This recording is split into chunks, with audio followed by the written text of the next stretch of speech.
Okay, so I'd like to call to order the RTM Redistricting Committee. If we could all stand and face the flag to do the pledge, that would be great.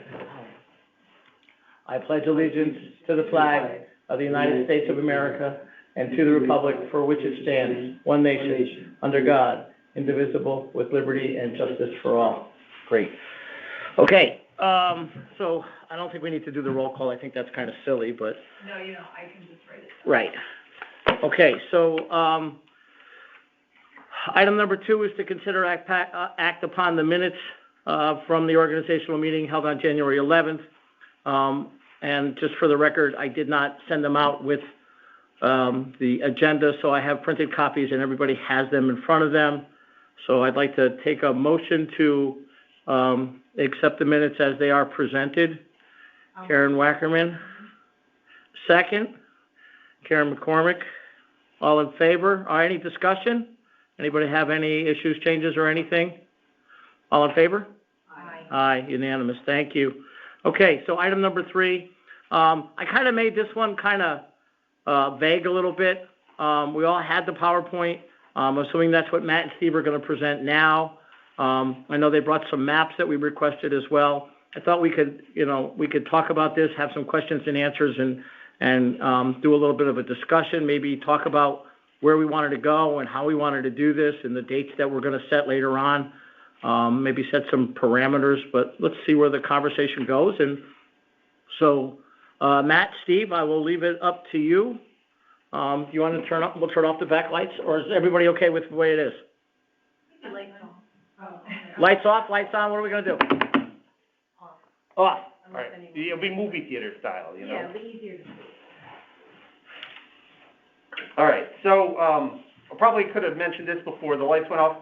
There is a very large format map if you want to sort of examine it in some detail. It has all of the current RTM districts and then the state legislative lines that fell on top of them, which create 17 districts, which we have now. A little unusual, a couple of them are non-contiguous, but that's what we have. We also have a couple of the slides that have information, one of which the committee requested, which was the current voter registration figures for each of these districts that we have right now, as well as a chart that has sort of the decision parameters for like each of the different district numbers that you may want. I don't know if the group has a consensus about how many districts you want to have or not, but assuming that you want kind of like all of your options in front of you, that chart is there for you. There's also sketch maps, which if you get to the point of wanting to sketch on maps, we have those for you as well. So just a couple of things to start with. If we get a lot, and as registrars, we're sort of all talking amongst ourselves, and we talk to other registrars, and a lot of people are like, why do we have to do this? Like, why can't we just leave the districts the way they are? And the answer is that every decade you have a census. You learn how many people live in every geographical unit, block, census tract, town, county, and so forth, and you create all of the representative districts based on those figures.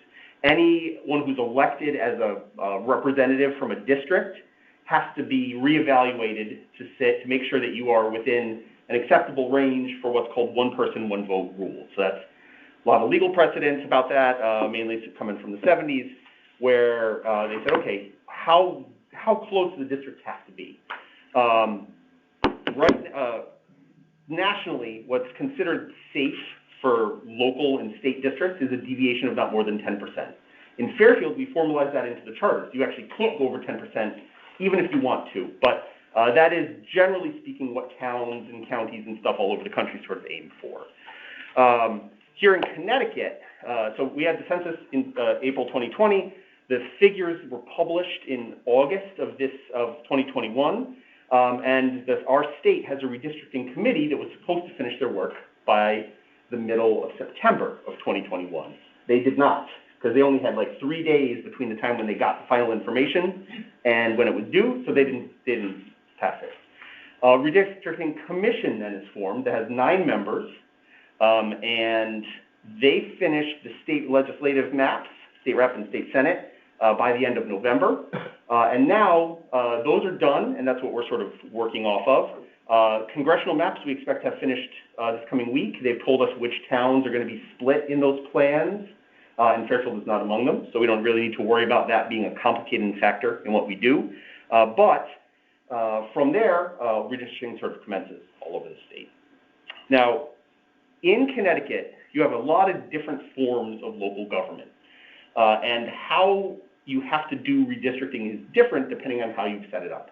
So here in Fairfield County, we have a lot of towns where we have one set of voting districts in the state and federal year, and a different set of voting districts in the local year, right? So people have to learn which polling place they vote in odd-numbered years and which ones they vote in even-numbered years. Stamford does that, Norwalk does that, Westport does that, Bridgeport does that, Stratford does that. A lot of towns, larger towns in our county do that. You also have some towns that say, we don't ever want to redistrict. What we're going to do is have a flexible legislative body that reapportions the membership based on our new population figures. So in Greenwich, for example, they say our voting districts came down to us on clay tablets. We're going to leave them be, but we're going to give this, because this part of town grew, they get an extra RTM representative. And this area over here loses an RTM representative. So they change and get to that sort of 10% balance by changing the number of members, not by changing the boundaries. So all of those things are sort of things that you could do if Fairfield wanted to be the kind of town that had different lines in the state year and the local year. We could. I think our voters enjoy going to the same place every year, but that's something that your group could do if you wanted to, and then in the future you wouldn't have to worry about it so soon after the redistricting comes out to have to do a local process. All right, so that is it, I think, for this slide, and I think, Steve, you have the next one. Yeah. I'm going to give you guys each one to flip out of the charter so that you have it, if you're all familiar with it. This is breakdown. Oh, okay, and how is it one for you too? And, okay, so I'll just kind of go through this. I just want to say I want to thank Matt a lot because he's really helped me with a lot of this, and what he's doing is really helpful. So in any event, I wish I could read, but I can't. I'll read it from up there. Sorry, that's my bad. We should have the light. Oh, I'll put lights on that for you, Steve. No problem. I need my steps anyway. I only did 2 games yesterday, so. Okay, well, part of this is in section 2.6 in the charter, in the pages I just gave you. After the completion of the census, number 2, of the United States, and after any reapportionment of the state general assembly districts affecting the town, voting districts of the town shall be established by ordinance proposed by a committee of the RTM composed of an equal number of members from each party, such as the population deviation from the largest to the smallest voting district shall not exceed the 10%. So that's right there in it. Again, we have to do that.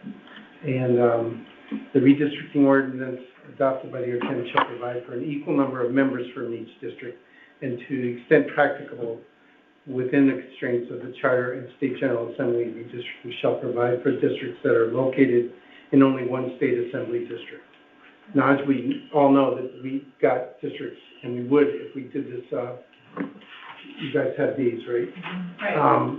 So by charter, we need to try and get this down to the least amount of. I'm sorry, what? So by charter, we need to get it down to the least number of splits as possible. Yes. And Matt, to your point earlier, we can't flip around people because we're required by charter. Yeah, sure. So we have no authority to do that. Yeah, but you could say, for example, we want different lines in the state year and the local year, if you wanted to. But that won't meet our charge. That won't meet the charter. Sure. Okay, so deviation requires an equal number of members in each RTM district, and that's something you guys work out. The max is 56. As everybody knows, we're at 40 now. And it requires that the districts be located in only one state legislative district to the extent practicable, which we just read, or I just read. And I don't know how much more do I do in that. Yeah, I think they have. I also think that they chewed on a lot of this stuff before meeting here with us today. So. Yeah, so. Next. If I read that, or no, Oh. that's you. No, go ahead, go for it. Yeah, the other, I had a note here. One of the things that gets, you skipped ahead a couple. A couple of things are just a little unusual. The idea that you have to minimize the split districts, that doesn't appear in the things that a lot of towns have. And that actually really constrains your ability to kind of draw districts that are fanciful, right? Like you kind of have to work within the boundaries of each state rep district. And you're going to have like one district, most likely, where you have to split it, an RTM district, across two. Now, there's a terminology thing that's, it's sort of hard to pick up, I think, which is that an RTM district is one of the districts from which you guys are elected. A voting district, we usually use them interchangeably, but a voting district is like a district that has the same ballots for local and state legislative, state rep, congressional, and the same polling place. So you could, if you wanted to, establish an RTM district that had two voting districts. If you wanted to have the university have a polling place on it, for example, that's something that you could do. A voting district and an RTM district are not exactly synonymous, and so we've had additional voting districts created, but the RTM districts that we have are still in ordinance, right? Nothing changed the ordinances that were passed last decade. So that's like a little... Have we ever done that, Matt? Has there ever been a different voting district than an RTM district? I mean, have they ever set... well, we always have one split. Besides the split. But not in Fairfield. That's what I meant. Okay, so the town has never done that. Nope.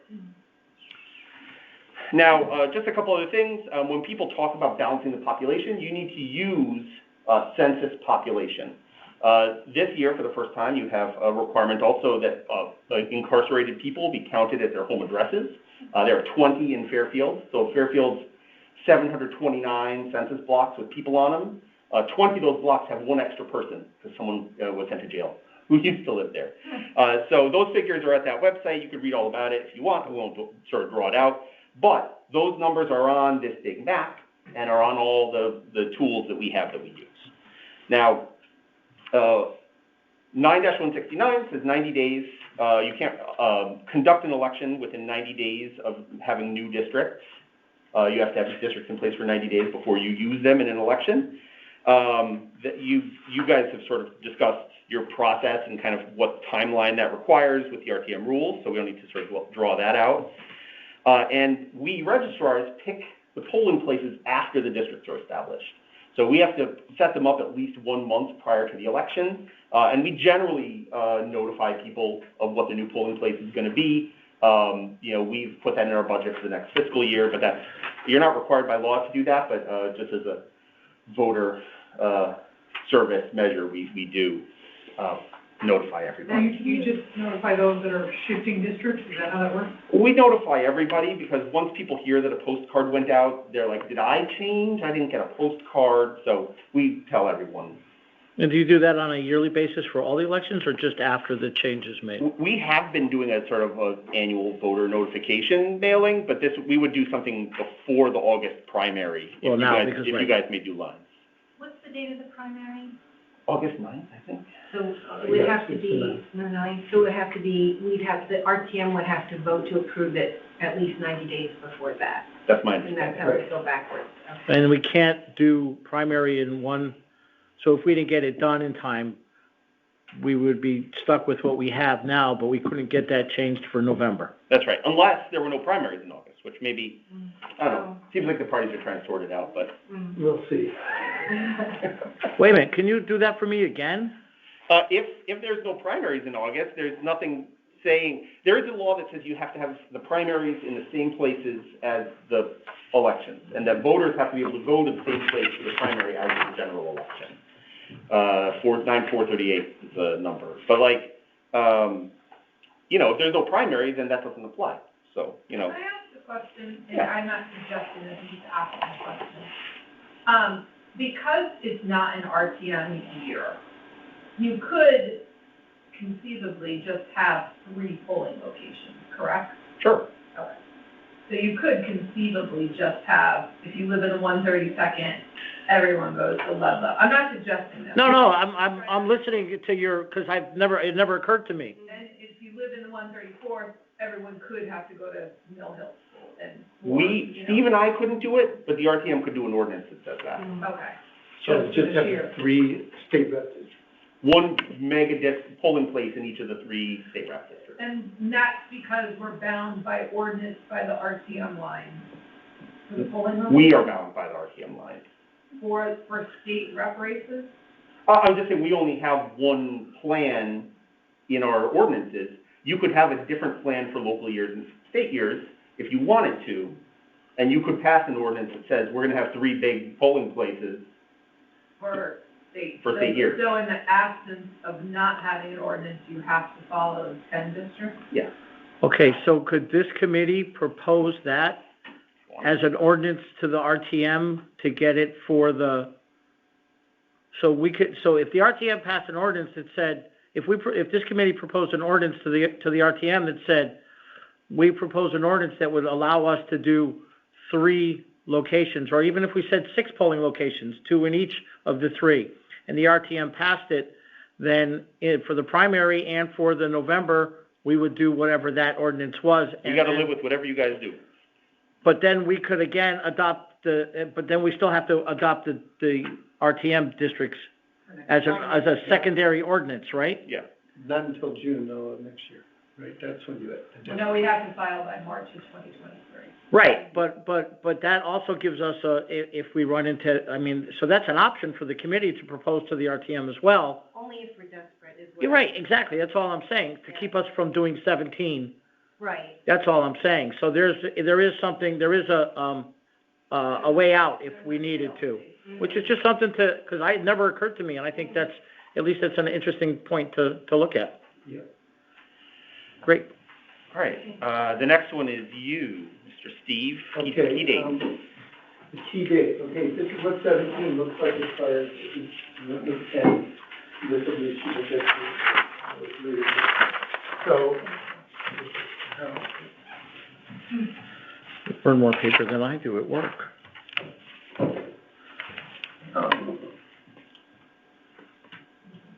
wait, what did I do wrong? Oh, sorry, it's not this one yet, but hang on to that. Okay, so I handed you guys these statutes. You want me to jump slides, or you want me to, What, say again? you want me to jump to the slide you handed me? No, that's okay. Yeah, the key dates are what we're talking about, and then, by May, the new districts must be in effect and provide the list for conventions, caucuses, and petition candidates. So that gives us basically all of March and April, or gives you, the RTM, that much time to do it. But, if you look at the, I gave you guys all these, the section 413 is the registrar is to certify the accuracy of the enrollment list to candidates circulating primary petition. The registrar of voters who provides an enrollment list of a political party in the municipality and political subdivision or district to a candidate who will be circulating a primary petition. That's something we may not even have as far as the primary, but we probably will. So according to the state, voters must be in the correct voting districts reflecting their new congressional and state legislative districts in either January or March of 2022. So that the town committees can be elected, convention delegation can be assigned by state parties, et cetera. This was completed by our office in December. Questions come up about what the real deadlines are and what the enforcement mechanisms are for not acting. This was tested in 2012 and 14, and while some voters may have standing for a suit, likely nobody is going to make you do anything. Just be aware that we have to run primaries in August and an election in November, and at a certain point, have to go forward with the districts that exist now if no new plan is in place. So if you had to go forward and do the 17, you're going to have, and Dwight's going to be just one, if we do it just like sports. Well, to be determined by the registrar, as we. Right, but these are the existing polling places now. Yeah. But if we were to still use them, it'd be 2 districts in St. Pius, 133rd, 34th. Stratfield would be 1, and Woods would be 3, all 3, 132nd, 3rd, and 4th. McKinley would be 2, Holland Hill 2, Ludlow 2, Sherman just 1, and Mill Hill 2. So that, I just wanted to put that there so you can see what 17 looks like. Potentially. I mean, again, it's up to the RTM and how you structure it. So, just so I understand, so Dwight, that would be District 1, St. Pius would be District 2 in our RTM districts. Are those in that list, are they in that numerical order, 1 through 10? Yeah, except for this is current, and again, as Matt said. That's all, I'm talking current, yeah, exactly. So these would be the 1 through 10 as they exist now, polling places in the 10 locations that we now have. Right, that would be the case right now. And 1 would be at the top and 10 would be at the bottom. Okay. Okay. You all done? These are 9 locations. Yeah, what am I missing? What am I Yeah. missing? These are 9 locations, so there's one. 4. 2, 3, 4, 5, 6, Yeah, yeah. all right, so Dwight, St. Pius, 2. Oh, Ward. well, 3 is Woods. No, Ward. Fairfield Ward is Ward, missing. yeah, sorry about that, Ward, sorry. So we voted Ward and at Woods? Yeah, No. so District 5 votes at Ward, Right, and District Ward, 6 votes at McKinley, right? Or do I have that mixed up? I gotta get those two mixed. Yeah, the new numbers have me totally Anyway, confused. Ward is missing off. So Ward would be, This would be 1. yeah, Ward would have been just at 133rd. okay, so Ward is its own district as well. Yeah, Okay. currently. Okay. Okay, So, just to show you, these are the lines that existed up until this November on the left, current lines on the right, just as an overview of the shape of the district. A portion of the 134th is in Trumbull, and a portion of the 133rd is now in Bridgeport. So we have 2 multi-town districts, but for our purposes, these are the boundaries that we're working with. And these are the changed areas. So you can kind of see all of these people will have a new state representative. And in a lot of cases, you'll see that the line is sort of chopped across an existing district in a way that is either minor or major. The thing I kind of want to emphasize here is that I know that a lot of the time when you have like town legislative bodies talk about this stuff, they want to keep the district as close to the same as they have been, right? That's an instinct a lot of people have. But once you have like a situation where you see like in the northern part of Southport, right, or the southern edge of Greenfield Hill, you have half an RTM district kind of like there by itself. You're going to have to merge that with another half an RTM district to get to a full population, and that's going to have a ripple effect throughout the entire map. It's going to be very hard to keep districts from changing very much. You're welcome to try, but I think you'll learn that as you sort of go along, that it's very hard to kind of minimize changes when you have this number of people being switched between different districts. Now, we're going to just cover kind of like what those divisions are really quick, and I think, Steve, you had the first one you wanted to talk about District 3. yeah, well, the main thing with District 3 is that if we were to stay the way it is, well, I would not make any changes. Again, it's going to be 3 districts.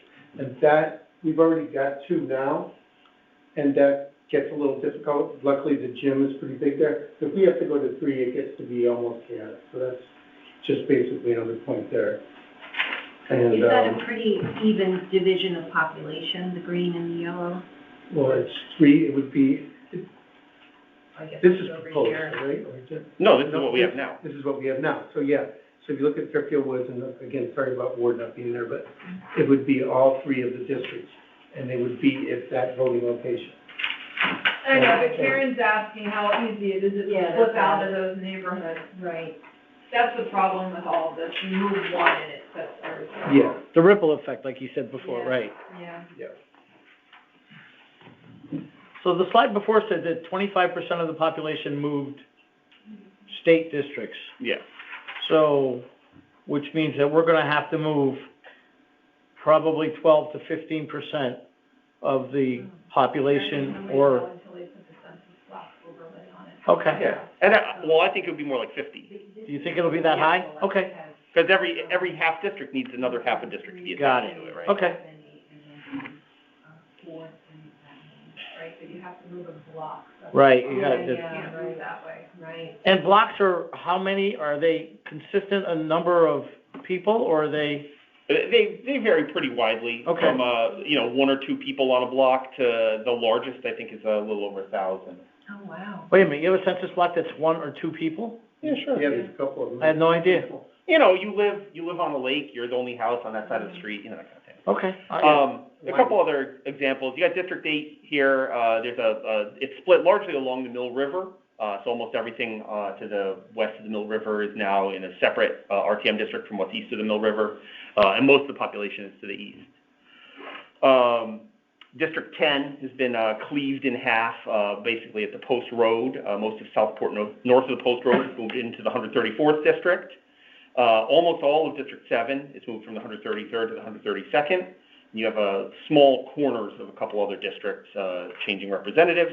1, 4, 5, and 9 are undivided, right? So they are entirely within the same RTM or same state rep district that they were in previously. Now you want to talk about the 17, but did you already say the stuff you want to say about that? Yeah. Okay. So, and this is on a handout as well up on the desk, and this answers the question of population, census population wise. This is voters, but how many voters are in each area and how do they compare generally?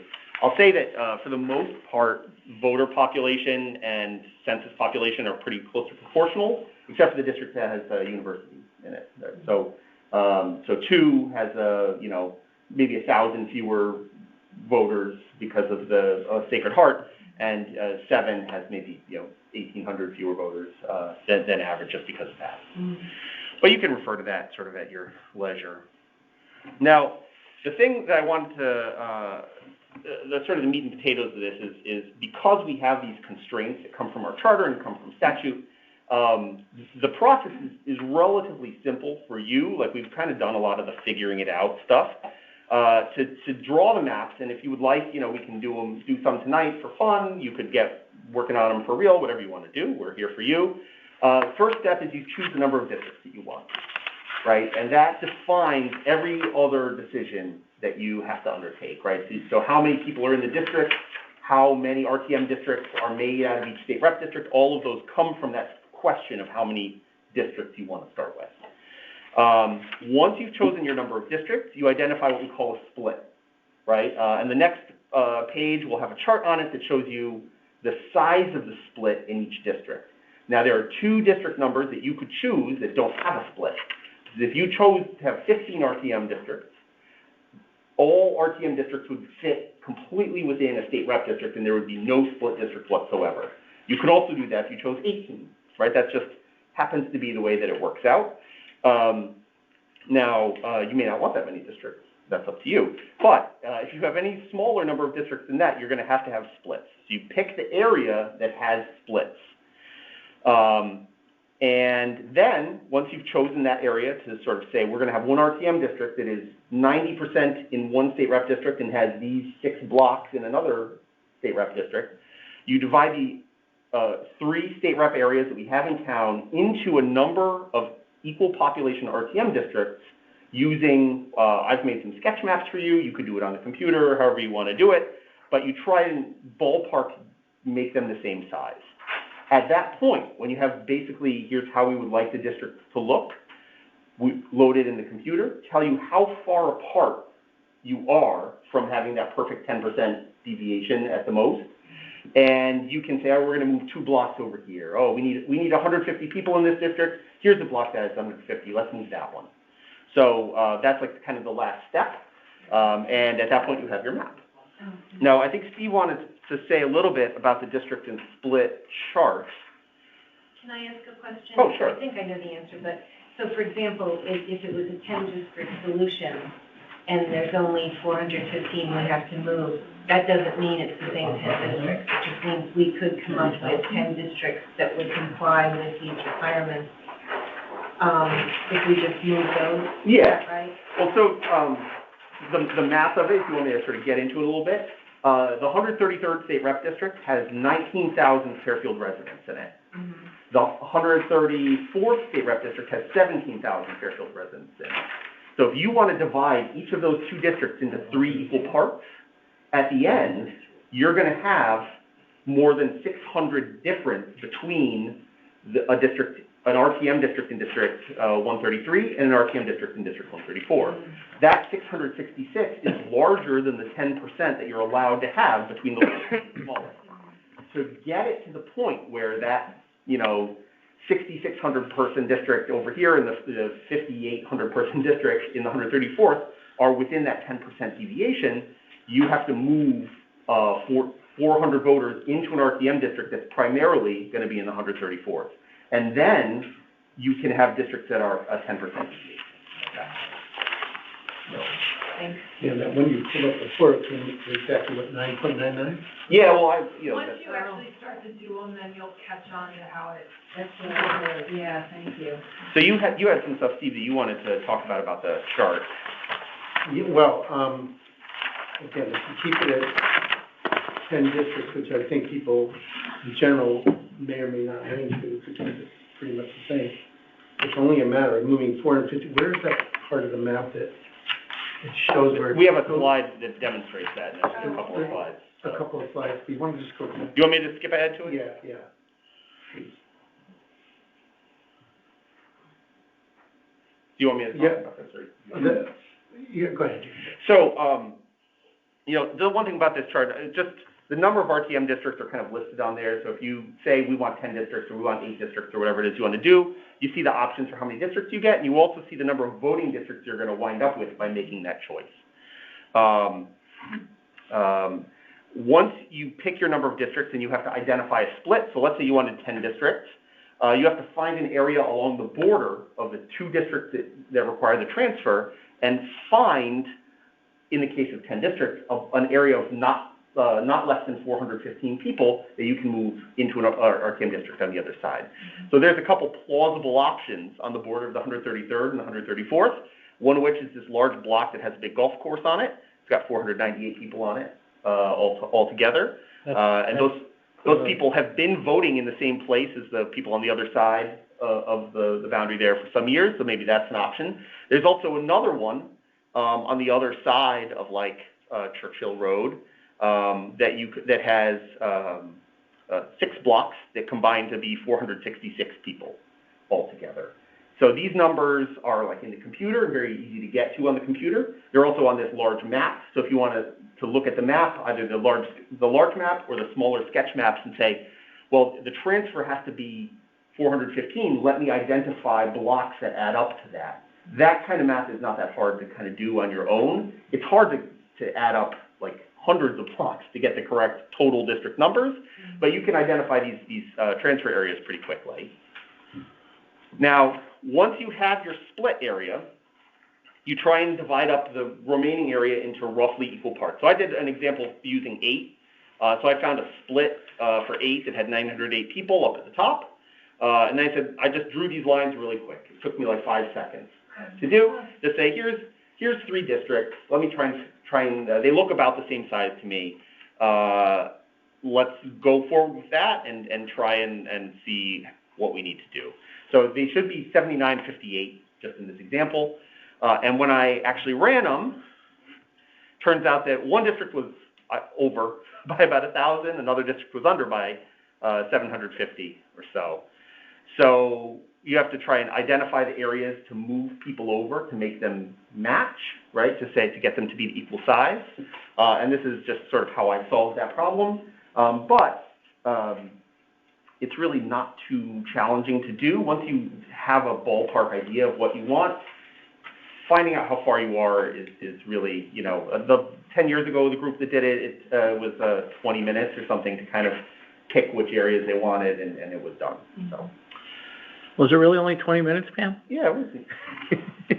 Well, I mean. To be honest with you, I don't remember that part at all. We were in the conference room at the Board of Ed. I do, but I just don't remember that part. I remember You guys went through a lot on the way to get to that point. I just remember removing the blocks. I don't remember the first step of that. Well, they tried to do it all on paper first. It was very painful, I think. Oh, it's horrible.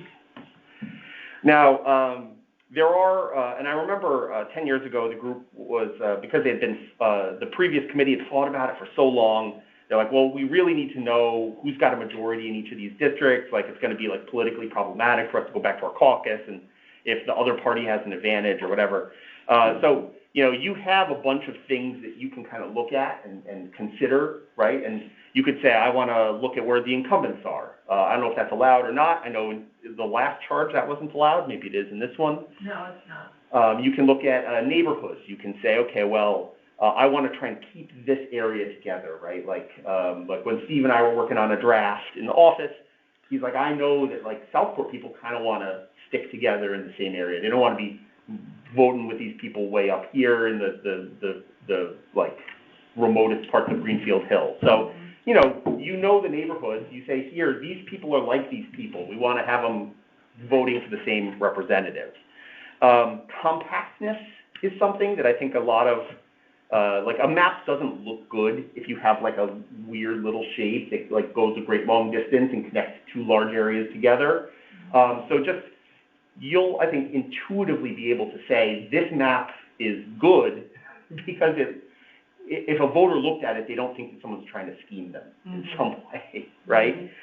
You can also look at like what the possible polling places are to say, okay, well, if you draw all of the schools in the Jennings, Stratfield, North Stratfield area into one district together, maybe it would be better if you carved one of them out so it could be in the voting district next door to it. What I would suggest is for this kind of stuff, get your map basically to a point where you like it. And then when you say, okay, I need to move 300 people from this to that, and this area is better than that area because this way I get to make this school be in this other district, for example. Like that kind of thing, like is like a good last step, like a finishing process. Yeah. But just so everybody knows, like I know some people were upset that they're voting technically out of the district because something's across the street, but that happens because of voter blocks. If we had moved somebody, even like it seems like no big deal, why didn't you capture the other side of Stratfield Road so that we're in district voting? It threw everything off the map. So you don't have to have your polling location within the physical boundaries of the voting district. That's how that happened. Well, yeah, but the good thing was where we did it, it was literally on the border, but we just couldn't get it in because then it threw everything off and we were going to start all over again. Right, so you pick your poison. So yeah, exactly. And we were also we were very cognizant of trying to keep people at polling locations they were familiar with. You know, like we talked about moving from Dwight to Burr because that would have been more centralized, but people are used to going Dwight to Dwight, so we left it at Dwight. I kind of thought we should have moved it. My whole thing was to try and get people to central locations. So they weren't driving all the way to the east or all the way to the west. right, because sometimes the further people drive, the less likely they are to drive depending on weather and. Exactly. And you guys decide the polling locations, but we can think about what makes sense, right? We should try and keep it in the back of our minds. Yeah. And we're, the way that works is the registrars are required to identify a suitable polling place inside of each voting district. And we can agree, if we find that there is no suitable polling place inside a district, to a polling place in an adjacent district. So if, for example, just like right now, McKinley School is across the street from District 6. It's not technically in District 6. I didn't even know that. I didn't either. I didn't know that. Stratfield School's not in District 4 either, right? We tried, but we couldn't get it. But those were the original polling places anyway, so people were used to going there. That was our thing. We talked about doing, going to Holy Family, but we're like, everybody already knows the school. Right, it was bad enough that you guys changed numbers, then to change the polling location and the number, then everybody would go crazy. Now, So, we had the most numerous complaints we get are from people who live near Holland Hill who don't get to vote at Holland Hill because they vote in a different state rep district than Holland Hill. Or live near Sherman and have to vote in Holland Hill. Yeah, they don't complain that much to us, people who okay. live by Sherman, but But again, that had nothing to do with any of us. That came on all from by the state. state rep line. right. Now, once you have your map, and you've agreed on your map, you have to prepare an ordinance. And there are 3 versions of ordinances that are out there.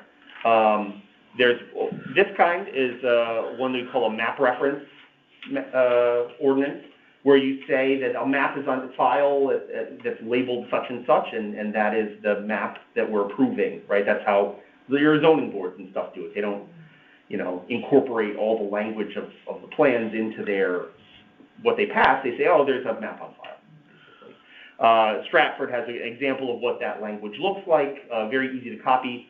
I personally would recommend that as a method because it is, when people looking at the map can understand what it is, and you also have no chance of introducing an error in the drafting. So I like that, but there are 2 other methods that you can have.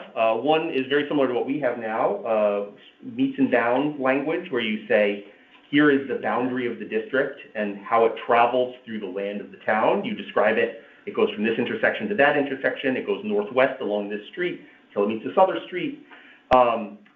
This is what we have, and you can certainly do it. I will caution you that we have a lot more borders between our state rep districts that travel not along streets, but along waterways and things, and describing that in language, I think, will be very frustrating. But you're welcome to give it a go if you want to keep it the way it was. We don't do that, Matt.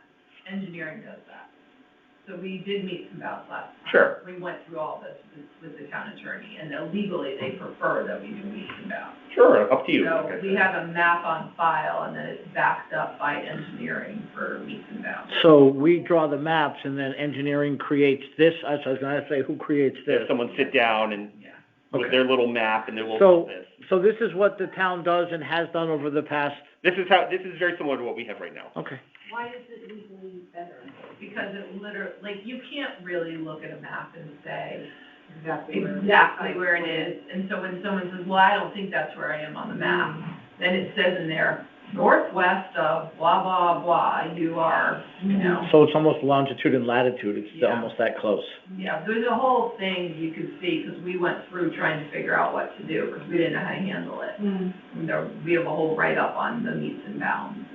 And what Stanton had told us to do was adopt the map and then send it over to engineering for meets and bounds.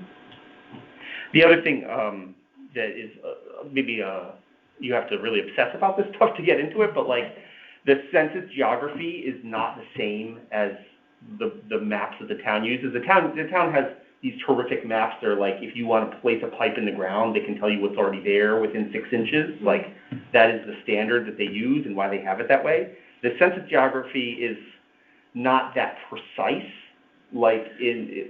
They're referring to geographic references, like things that exist in the world, but they don't necessarily make note of the same features that the town would, right? So they'll say, we're going to go, at the end of this cul-de-sac to cross to the end of another cul-de-sac, and the town may identify those geographically in a different way than the Census Bureau does. So they may include different houses depending on which one that you use. So that's like a whole world of drama.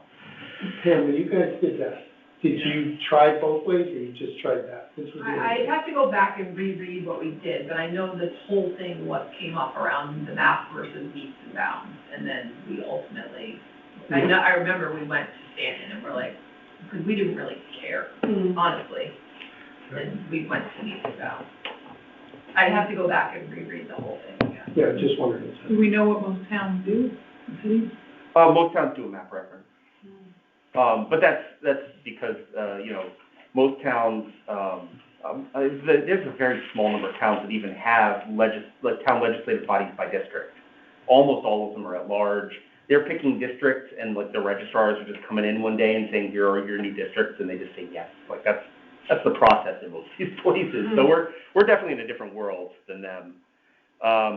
We don't have to figure it out now. We literally, our last meeting, we're like. Right, it's just once we get everything done, then we take a recommendation from the town on what they recommend, and we go from there. So, especially if we don't have to. Yeah. Here's the map, make it We whatever. don't have to write it, that Right.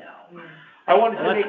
That's good. just wanted to make sure that you had references to what it looks like in other towns, and that they're living happily with these 3 different ways of doing it. The other way, and New Haven does it this way, the state legislature does it this way for their big plan, is they just reference the actual census block specifically, which has the benefit of being very quick to produce and very precise, but I think a normal person has no access when they look at that to really understand what it is. So that's the other way that you could do it. Now, the last slide is just a couple of comments, just from having done this a few times, both here in Fairfield previously and also with other towns around the state. One thing from last decade that has been a big pain in the butt to us is please don't subdivide the university. Be mindful of this area has one address and if you send two districts, it's very hard to administer the elections. And you said they're both now in one state, in their own state. The state legislature didn't cut the Fairfield University into two state rep districts this time, but when we were doing our draft maps, we accidentally did it because we weren't thinking of that. We're like, oh no, now we cut the university in two. What's the problem with doing that, Matt? The students don't use street addresses. Street addresses for the dorm. It's a P.O. box. So usually you have a list of 1,000 students registered at 1073 North Benson Road, but you have to figure out which 25 of them are eligible to receive the 132nd state rep ballot. Oh, and you can't tell from the address. Right, because it's not a physical address. Got it. Well, it is a physical address, but like Yale uses a P.O. box for everything, and then they have the postal codes. So the postal code's put on it, and then Campus Mail delivers it to the postal code, so that's bad, so. Got it. What was Sacred Heart? Well, Sacred Heart's half in Bridgeport, so they have their own problem. But Fairfield University, Dolan Hall was drawn into a different state rep district. Last time. And that's, Yeah. they had to go But to, that was, but you Holland know what, Hill. but that was the business school, nobody lives there. No, not at the southern end, the northern end. The northern end. dorm. It's like fancy senior dorm. Oh, got it. Oh, okay. Yeah, they were the ones that voted at Holland Hill, right? Yeah. Yeah. But now Fairfield U is in one state representative district, yes. For now? For now, unless you guys divide it again. No, I meant, Okay, got it. So we did that because the state lines were that way. Yeah. right, but now the state lines put them each in their own, so we don't have to do They're all that. completely in the 132nd now. That's right. Is that what you're saying? Yep. Okay, got it. Just one thing that I saw from last decade, try not to approach it like we've got a Democratic plan and we've got a Republican plan and we're going to fight and die on this hill that we have. Yeah. Once people from that first committee went to their state party and came up with a map that they thought would give them an advantage, they were not able to ever really come back together again. So I would encourage you, you can do what you want, but I'd encourage you to do your work in the room together and just to keep that spirit going. I think we've agreed to that. What is it called or whatever, says we're supposed to do that too anyway, to not be part of it. That was our one, because I helped write that original charge. Right. That was Chris Timniak and I came in from a very, very split party. Mm-hmm. And we were just disgusted by the whole process. And we're like, we literally did exactly what Matt said. Mm-hmm. Nobody gave us the map. Everyone's like, I want to give you the map. I'm like, I don't want your map. Mm-hmm. I want to see what it looks like. Mm-hmm. And then we'll. Right, and that's what I'm hoping pull away, and that's then what I'm we'll hoping do the four it. of us will do as well. And then whatever, so, and if you were getting screwed out of your district, then you were getting screwed out of your Right. district, that's just how. But it wasn't personal, it's just It was business. like, Yeah, I don't think we should say that. Well, yeah, and I sat in on a lot of the meetings prior to yours with Kevin Hopkins, and that was just riffed with partisan politics from the opening gun on that meeting, and they just dug their heels in, and it was really ugly. Are the state maps done politically? Is that sort of the gist? Yeah, the way they approach it and the way they achieve bipartisan consensus on these maps, and they do achieve bipartisan consensus, is that the informal rule, is every incumbent gets a better district, right? You get either more people from your party. They do it based on Yeah. people, that's how these. Isn't that sort of sick? It is. Yeah. No, well, if you want bipartisanship, No, that's it's the not way. good government, that works because for the that's people. how Yeah, you sure. that's how we got the screwed up lines Last time. last time. It's really, Well, really. and Each truthfully, incumbent gets what they want. Yeah, we called it the Laura Kim doesn't Fawcett have- lines. Well, exactly. It was the Kim What Fawcett Laura line. got for And- herself, and what Kristen got for herself. This is what each of them gets what they, Yeah. and the Right. higher up that you are in the rankings, the better. Right, and if you look at the map, if you look at the lines they drew now, for our purposes, I think they've made it a whole lot easier for us based on the way the representative lines are drawn now. Because that Kim Fawcett thing made it awful. It did really make it, I won't lie, that made it really hard. It made it really hard. Well, it was, it's like you could tell a story about each of the state reps and what they did for them, right? Like, you go back to 2002, and you had the 133rd State Rep District was like Brooklawn and Greenfield Hill and Greens Farm. Oh, really? Right, all in the same State Rep District. It was like really like, it covered the whole, yeah, sure. I'll pull it up at the end of the presentation. And, when you made Kim Fawcett, like, was the state rep, and they're like, okay, we're going to cram all the Democrats in town into this one district, that was, and then she left the seat immediately, so she never even ran in that district. But, like, that you see how these things come about because you know the people and you know where they lived when the lines were drawn. And if they can't draw you a stronger district, they draw your opponent out. Right? Like if it's numerically impossible to do, they say, who's going to run against you? And then we'll put them in a different district or something.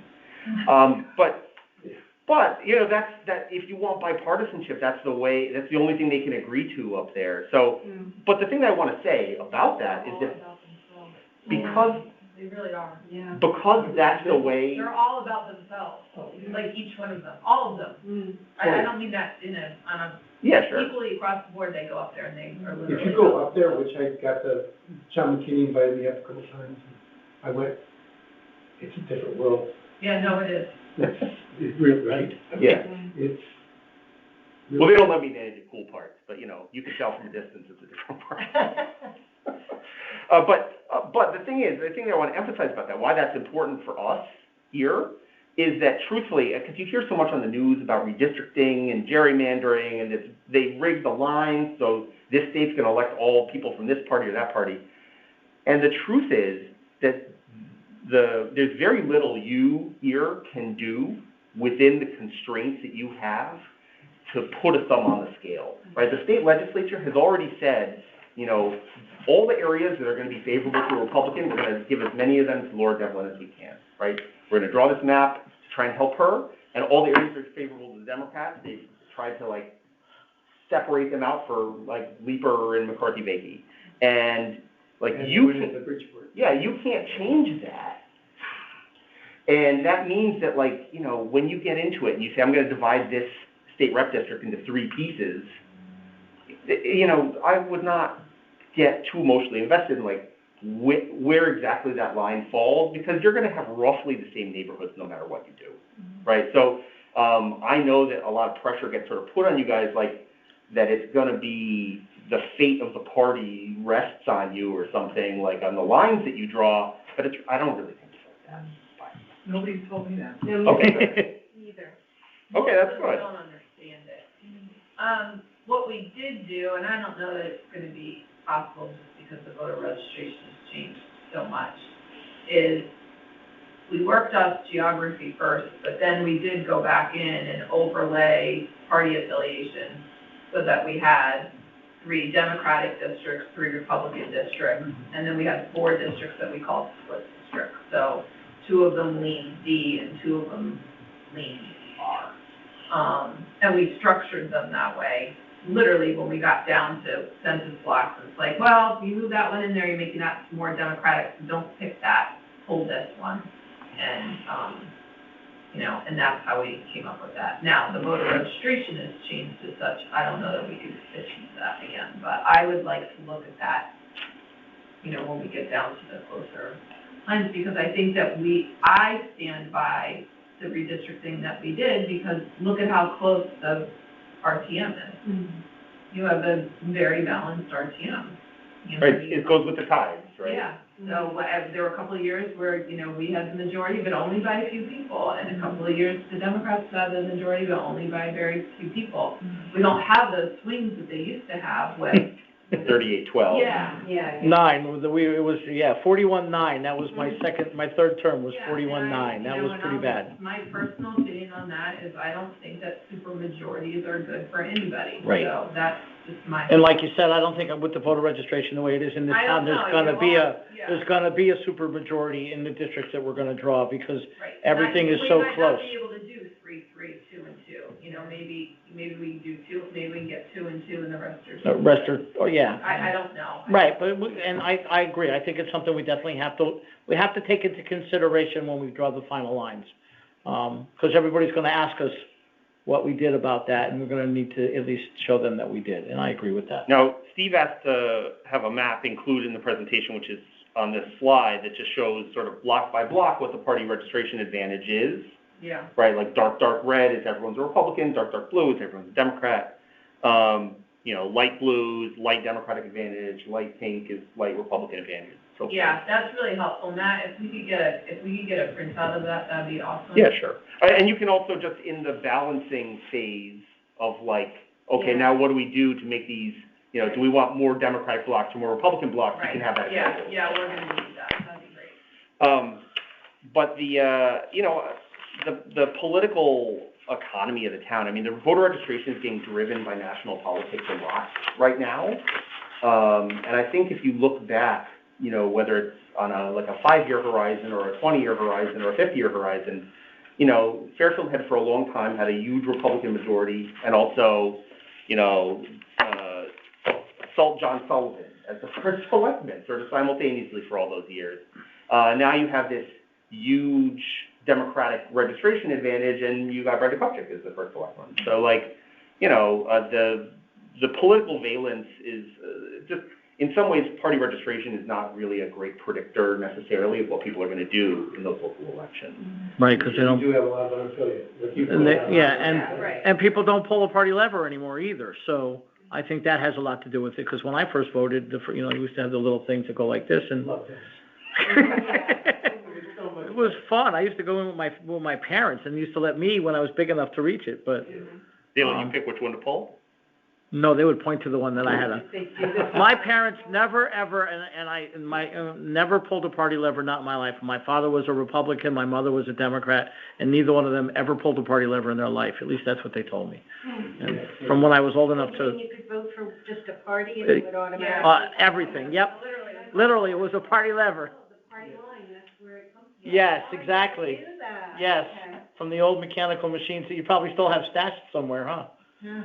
Well, the men's room at the senior center is portable. Anytime you want to visit, go see it. So. The last thing, and this is just something I've seen over and over again when working with people with the maps. People really have such a hard time making that first line on it. And so I would say when you start, just be silly about it. Just draw something, anything, and know that your second draft is going to be much better, right? But making that first mark is the thing that hangs people up for a long time. But if you don't really, if you're not that precious about sort of what block is in what district, the process start to finish is an hour to do it. So less time than we've been talking at you. Can I just ask you, Matt, on that one, can you go back to the slide with the blue and red? Showing the party colors? You didn't put the numbers in that, right? That's just the streets and all, right? As far as I can't remember. I think we put the total census population on there. All within 133. So, that was everyone. Correct. Yes. As opposed to just voting. But you don't know what the population. Yeah. Right, but we have the call-out sheet that tells us the party affiliation in each district. Yeah, so- I gave you that. Right, Yeah. yeah, that we have, so we could match that up. Now, Matt, you have these in PDF, I assume, that's what these are? Yeah, we also printed out, a couple dozen for you. Right. So, Can you send me all those handouts in Yeah. attach them to them? Other than these sketch maps, they're in the presentation, but yeah. This is that's in the presentation? Yeah. Oh, okay. yeah, everything's in there except for the one slide, right? Yeah, the sketch map, yeah. Right. Okay. All right, now, when you say sketch maps, you mean literally take this and draw lines on it? Yeah. Literally? Mm-hmm. Yeah, do you want to practice a little bit now, or you guys want to go home? I'm nervous. No. I'm not nervous. Well, I just want to make sure that, we still have to set dates and other stuff. I don't mind if you guys want to sit down and start to get into this now, So tell me what you want to do. Well, I don't want to get into it now, but if you want to show everybody, Matt, how it all works. You have the computer program right there on your. Oh, sure, yeah. That would be cool. Trying to see if I can, get it to actually project, because it's, maybe if I quit my, slide presentation program, it'll automatically project. Hold on a second here. Displays.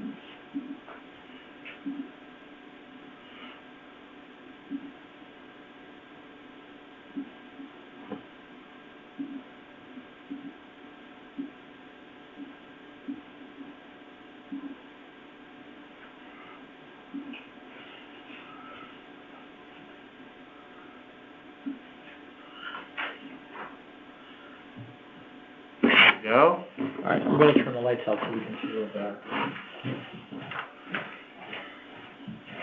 Oh wow, I really got low resolution here now. That's all right, that works. Hey, look, my name's up there. So Steve and I did just as for him to get a sense of it, a map with 10 districts, right? He picked as the transfer this area here, kind of on the other side of Churchill, to kind of add in. Can you explain to me what I'm looking at, because I don't understand what it is. Okay, I've got two maps up here, and that's probably not very helpful to you. So let me look out here and zoom. So on the right is Bridgeport, right? Yeah. Yeah.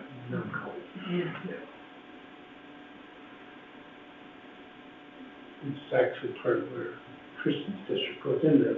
Yeah. All right, so you have all these layers. Most of them come from the Census Bureau.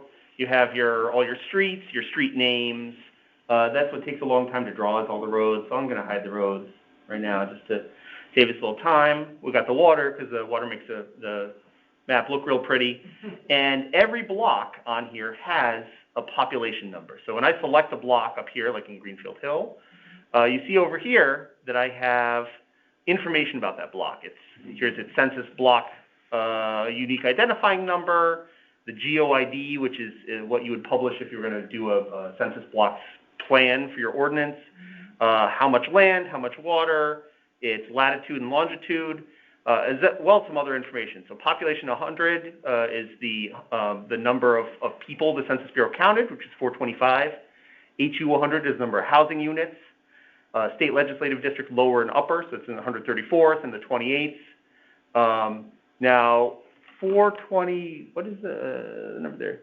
The United population is the same as the regular population there, 425. That means that there's no incarcerated people who used to live on that block, but, sometimes it's one or two off. Now, down here, I have, number of voters, number of Democratic voters, number of Republican voters. You got 98 Democrats, 92 Republicans, 320 total voters.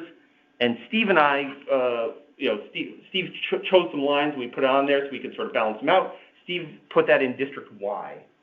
Now, whenever I talk to people, legislators and stuff, we had West Haven in the office the other day doing their maps. I'd say always use letters instead of numbers, because people have these emotional connections to their district number, and it lets you sort of work on it on an abstract basis without having to be like, that's District 1. It has to stay District 1 because those are District 1 people. You give it a letter, and now it's something different. So that's District Y. And now over here, I've created little functions that add up the numbers for me as I go along. So you can see here the total population is a 60. It's sort of too blurry to read. 61,534. This block that we've selected is, and it's actually not really showing up because I've hidden the selections. Now you can see it in red there. Has a total population of 425, 320 voters, and 98 E's, 92 R's. And if I select a bunch of blocks, it will add them all together for me. So here I am selecting all my blocks, and you can see the numbers there going up. So now I've got 928 voters, 270 D's, 278 R's, total population of 1192. And so if we want to, now that we've gone to the trouble of drawing these districts, just as a for instance, I can select all of the areas that Steve made.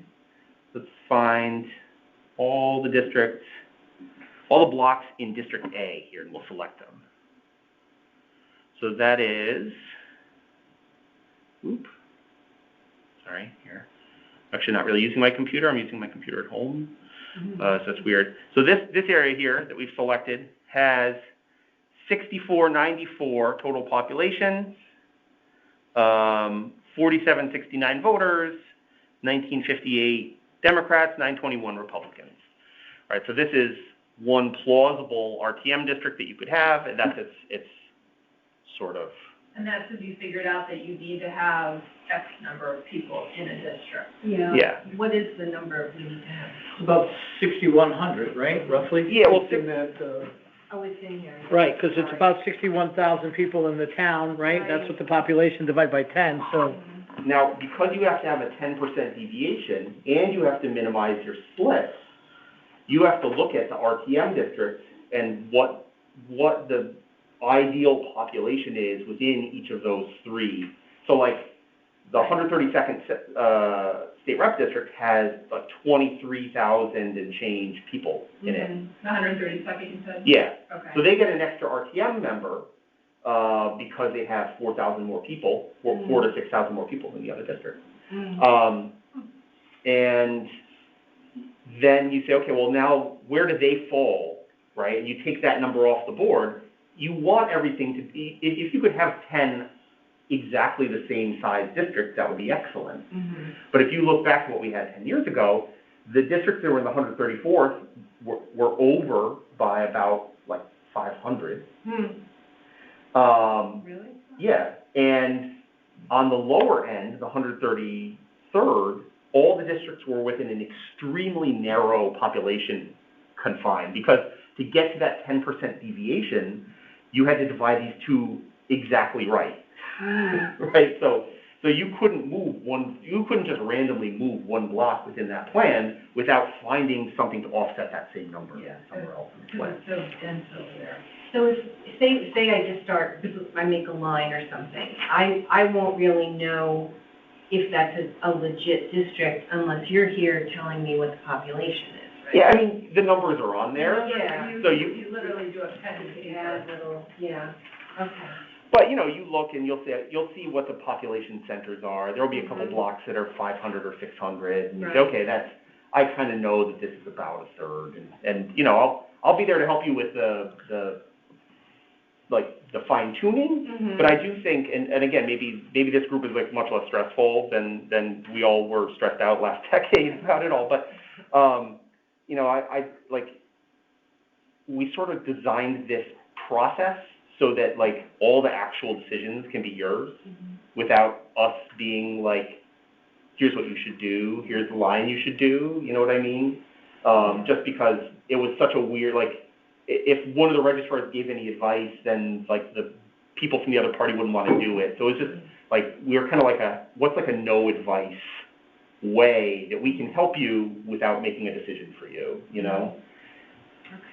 But, so that's, you know, so I would make a column in this big spreadsheet for whatever plan you wanted, and we would colorize it according to however you wanted, and we would select the areas, and I would say, oh, your District C has 500 people too many. So let's look at the paper and figure out an area that has 500 people that we could take out of there.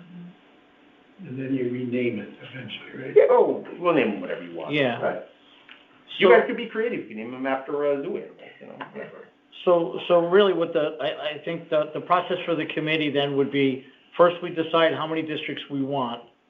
And once we do that, then we take your sketch pads and draw some lines that we like. So each one of us draws a set of lines, and then we come back here with that set of drawings, and you put it on the computer for us, and we start looking at them and start moving pieces around. And is that what we're talking about for a process?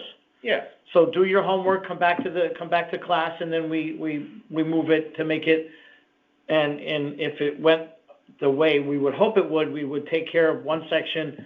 So, and that's the question I guess I have. So if we got 133 done, can we do 133 on its own, or because some of it's gonna have to move over, really we have to do all 3 state districts at the same time? If you've chosen a number of districts, Mm-hmm. Yes, we're at 10. okay, if that's a consensus, Yeah. then step one is identify the split area of 415 or more people. Say, this is the area that we want to have be in an RTM district on the other side of that state rep line, right? So there's 2 really good options, right? So you could sort of pick what you want. You could look at the map and come up with a different one. And once you have that split identified, you could work on any of the maps, any of the state rep lines that you want, right? You're going to divide the 134th into 3 pieces. You're going to divide the 133rd into 3 pieces, and you're going to divide the 132nd into 4 pieces. So this is 3, 134 is 4?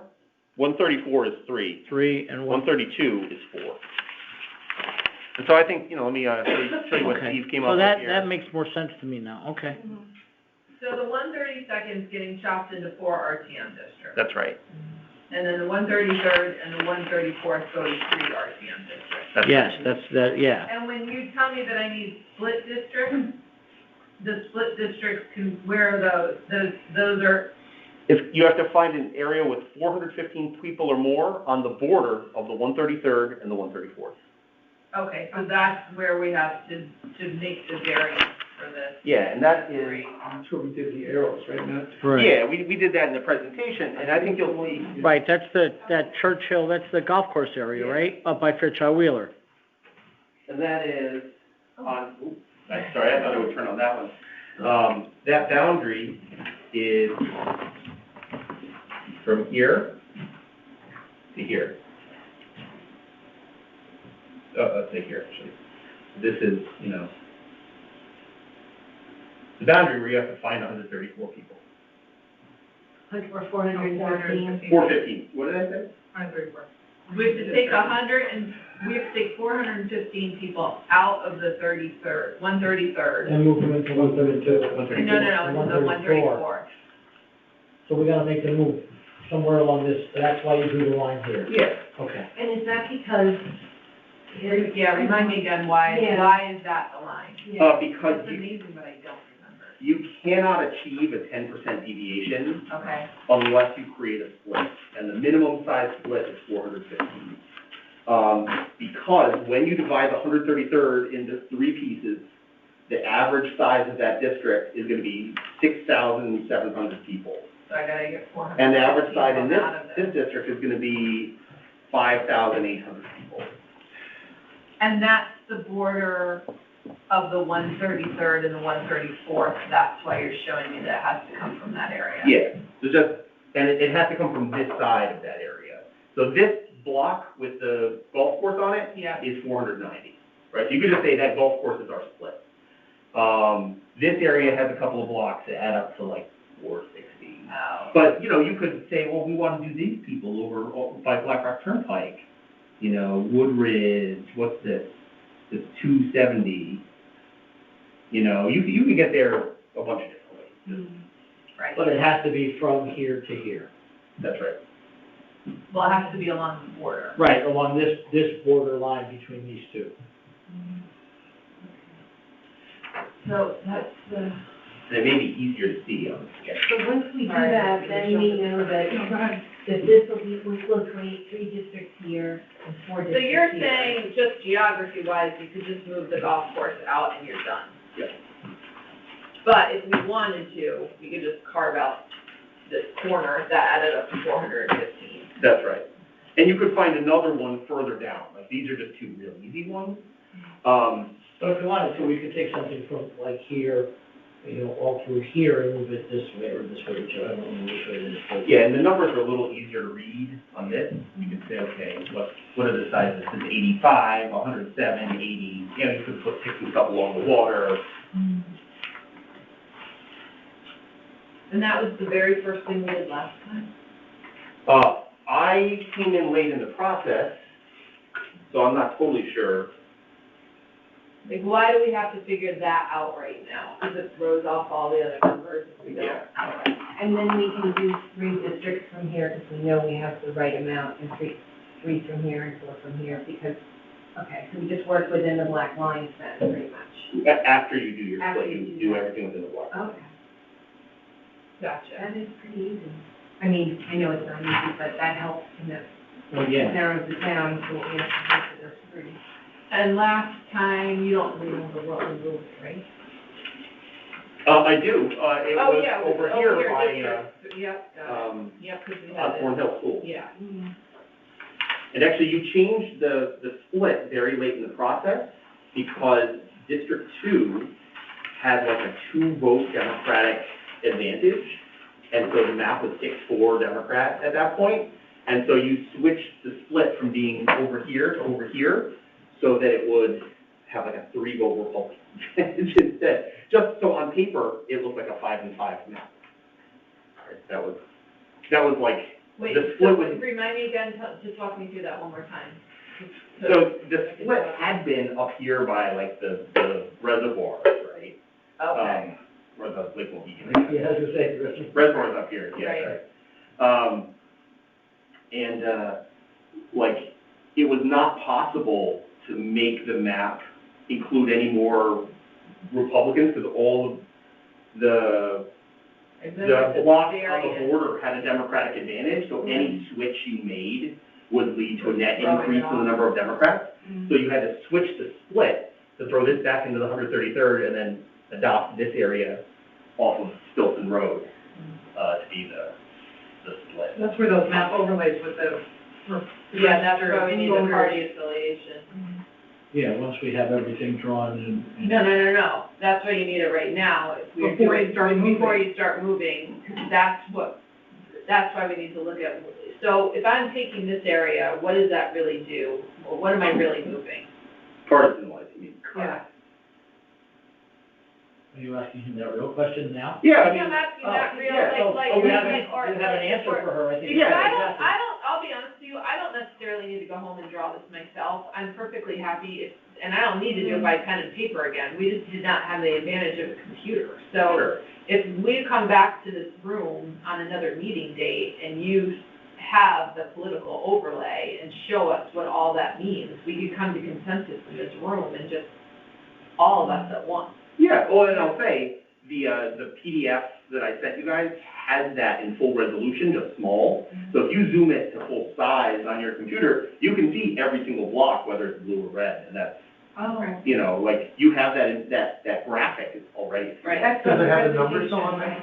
I didn't put, like, and we were talking about what exactly we want to show them, like, right, like, do we want to make it deep blue if it's like Right. only Little one bit. more? So is that map that was on that was the one with all the colors on it? Yeah, the blues and reds. So you're gonna so you just said send. Well, you already have it, if you want it separate, I can. Right, it's a separate PDF, so we can, right, yes. Because this is the first step and you want to make sure that. Well, if we You had can't to, tell well, what you're working with. well, You if don't we have to did, party if we with had it. to change it last time, might as well start the right way this time. Although, I see what he's saying. We got down then and built in the district and realized that district wouldn't work. I remember this became a big thing in District 2 at the end. And Phil Pierce and I finally was looking at each other and saying, fuck it. Like, literally. Oh. Strike that from me. Yeah, sorry. Okay. So we're all in agreement that we're gonna do 10, so that part is done. So, from there, Does anybody have any more questions for Matt and Steve before? No, this was really helpful. So I think we need to then, look at calendars to move forward. 'Cause now, is everybody happy with this room? No, it smells. Okay. Well, the only other problem that we have is if that means we have to go to the other building where there's a mask mandate. No, there isn't. Upstairs. There's no mask mandate. Upstairs, there's a mask. No, there is not. They started that? No, there isn't. I thought it was off. There's no mask mandate. Oh, that's your phone. No, I was over there, I took a picture of it today, actually. They just, You said on the second floor. yeah. And I would be surprised if that applies at night. But I don't have. Well, well, I would only apply at night because the conference, I'm sure it's because of the conference room upstairs. So you're talking about upstairs or downstairs? Upstairs, right, second floor conference room. Why would that be? I don't know why. I've never heard anything like that. No, he said, Well, you probably have someone in the department who's like, I want people coming around here, you know. They just put this up with it. Except they don't own the building, the people that found it. The Fairfield own the building. That's right in the lobby? That's on the second floor, it's not on the first On the floor. second floor, huh? Well, you could go in the first floor conference room. Which is, Yeah, that's true. it's a little bigger. You mind if I take a picture of it? take a picture of the Alright, picture. Sure, I can text it to you if you want. I mean, Yeah, it'll I don't probably, need a- fine. Okay. No, it's not, the first select woman said that is not true. Okay, they got the sign up, that's all. Text it to her. Maybe they Where just- is it posted, do we know? Yeah, the top Probably of the stairs. and you top get- of the stairs I wonder if it's on both ends of the stairs too. All right, so you wanna go over to town hall? The other room, that would be nice. Yeah. Well, Upstairs? If we're stuck here, we're stuck here. You could also just do it like before or after your next RTM meeting. So, you know, you wanna show up an hour early or stay an hour or two We don't late. do it. We're not in person in the RTM meetings, we're still, doing. yeah, we're still Zoom. Yeah. Yeah. I mean, I can call the first select women's office, talk to Jen and see if we can get the first floor conference room. It's not there, you know that, right? Does the first floor conference room work for everybody Yeah. in town hall? Yeah, that's fine with me. Pam, Karen, Sorry, what, first floor? first floor conference room? In Sullivan? And so this way, if you don't wanna meet here, this is If fine. you can get one of those, that'd be great. All right, Are you talking like fairly soon though, right? You're not- we're talking like, well, we're gonna set the dates now, and next week is gonna be a little difficult for me. We have our meeting on Thursday with Parks and Rec, for Districts 1 and 2, and I have a high school basketball game, my last game of the season is next Tuesday. Are you coach? No, I ref. I get paid for what I do. So- I can't meet until March. Sorry. Oh, come on, it's gotta be I'm Sunday. leaving. You're leaving for, I thought it was 1 week. I'm leaving for Florida, and I literally am jammed up for the entire month. You're leaving for work? I'm gonna be gone. I Oh. thought just for 1 week we were going to be gone. Yeah, I'm gone for a week, over a 2-week period, and I don't have any, the first date I can meet is March 1st. And I'm away the 5th through the 12th. So the first deadline really is 5/4, right? What are you guys doing right now? The first is the Yeah. One Book, One Town author talk, which I'd like to go to. So second or third, All right, so Karen, how long, you're gone from the 5th to when? 12th. Wow. So could we meet I can the meet, 2nd, 3rd, or 4th? I can meet the 3rd. third is good for me. Maybe we can do it in 1 minute. All right, well, yeah, but that's so, and then what night of the week is best for everybody since, and how often do you want, because what I'd like to do is schedule these meetings all the way out till we think we need them, because it's easier to cancel a meeting than it is to calendar a special. So, So it looks like the week of March 14th would have to be the next week because Karen's away, right? all right, so March 3rd, so how's, Tuesday the 15th? It's okay for me. The 22nd is gonna be probably, or the 21st is probably committee. Do we wanna go back to, do you wanna schedule these every week, Yeah, I do. Karen, Pam? I can, Okay, because when I hit April again, I'm not gonna have much availability. well, I'm hoping we're done by then. I can do March 22nd. So that would be back-to-backs, that would be Monday for committees and Tuesday for us. It's up to you guys. I don't care, I can do the 29th also. so we'll do, all right, so we'll do the 3rd, the 15th, the 22nd, and the 29th for March. Okay. So let's go on to April. When are we starting budget meetings? So that's later, right? No, it's the Beginning of April. first week of April. So that would be the week of April 4th that we'd be in the budget meetings. Yeah. Yeah, but on Wednesday and Thursday, so we could do the 5th if you. So April 5th, Mhm. and then the 12th, I'm gonna be gone. the entire week. I could do the 11th and I can do the 26th in April. So let's do the 11th then. The 11th and then the 26th? Yeah. Okay. What was April? It was the 4th? April 5th, 5th, okay. 11th, and 26th. And we might as well go through May just to be safe. You all agree with that? I mean, I'm hoping that we're done way before that, but. I didn't take my schedule out that far, so I don't know about May personally. Hopefully Well, why don't we do this then? Done by May 4th? Yeah.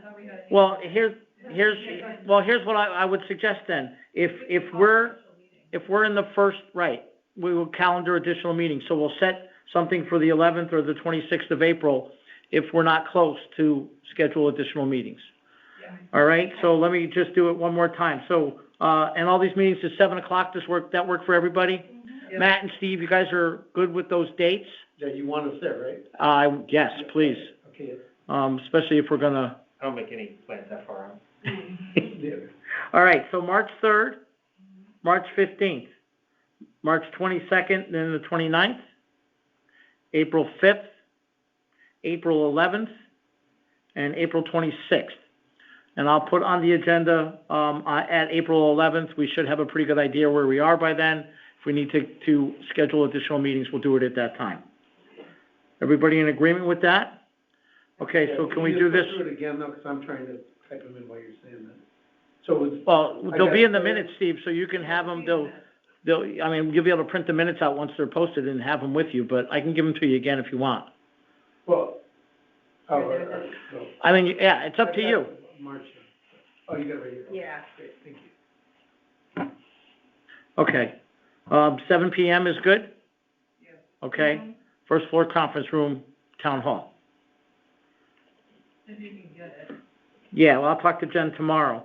Okay, so now I need somebody to make a motion for these dates, please, so we can do this officially and get it in the log. Okay, I move that we establish meeting dates for March 3rd, 15th, 22nd, 29th, April 5th, 11th, and 26th at 7 PM each night. I need a second, please. I'll second. Karen Wackerman made the motion. Karen McCormick second. All those in favor? Aye, unanimous. Okay. I only have the one other thing on our agenda for tonight. But before we do that, so did we decide that we were not going to go home and draw maps, that we're going to come in here and do it on the 3rd? I don't think the benefit of drawing maps without all the. That's why, so, Yeah, just the map, are you available?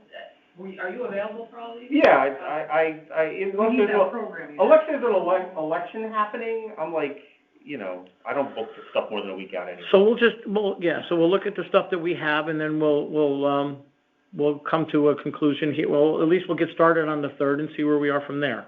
I just got a message from someone from an hour ago who's listening, and she could only hear Matt. She couldn't hear the rest of us. Oh, thank I you. wish I'd seen that. All right. And then she also wonders where the slides are, so is that something we could put in the, Yeah, I'm gonna ask him to send that to us so it can be posted with the minutes. Okay. And that other room will be better because we'll be roll. Yeah, well, Yeah. okay. All right, so we have all the dates on the schedule, and we'll just go home and take a look at our stuff and see what we have. Matt, you'll send us the PDF? Yeah, and I sent the map to you already. Okay, great. You sent it to me or you sent it to everybody? I sent it to you. Okay, and I'll forward that to all of you. The distribution point. That's fine. I will forward it all to you, either tonight or tomorrow. So the last thing I have on the agenda, and I just wanted to make sure, because I know we had talked about it earlier, I would like to ask the RTM, to waive the Rule 32 of the Rules to Regulate. So if we do get an ordinance in place, that the RTM doesn't need, what is technically 3 meetings with LNA and then 2 meetings, I'd like them to waive 32. I'd like to ask the moderator to put that on the February agenda, because based on what we know, if we were to get this done for the April, whatever it is, meeting of the RTM, if we can get this done and signed off on by the 4 of us by the first week of April, then we can get it to the RTM. The RTM can vote on it, and then we'll be all said and done, and it will be in place for this year. So I would like to ask the RTM to waive Rule 32, if you are all in agreement with that.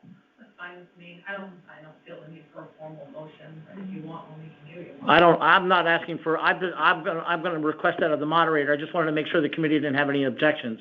I think, you know, we're all. Sounds good. Okay, so I'll email Mark tomorrow and officially request that to be on the agenda for the February meeting. If there's any other questions or any other business, I'll entertain a motion to adjourn. Oh, wait a minute, I gotta let the public speak. So I gotta unmute them and hopefully we can hear them, so. I gotta find my notes. I'll get better at this, I promise. Is that the new law that passed? You have to let the public speak? No, you always have to have you have public speak to a, For committee, you don't have. oh, okay. Do we wanna let the public speak? And you don't have it on your agenda. Oh, that's true. Okay, so then, motion to adjourn? So moved. All in favor? Aye. 8:32. Nice job, everybody. Thank you.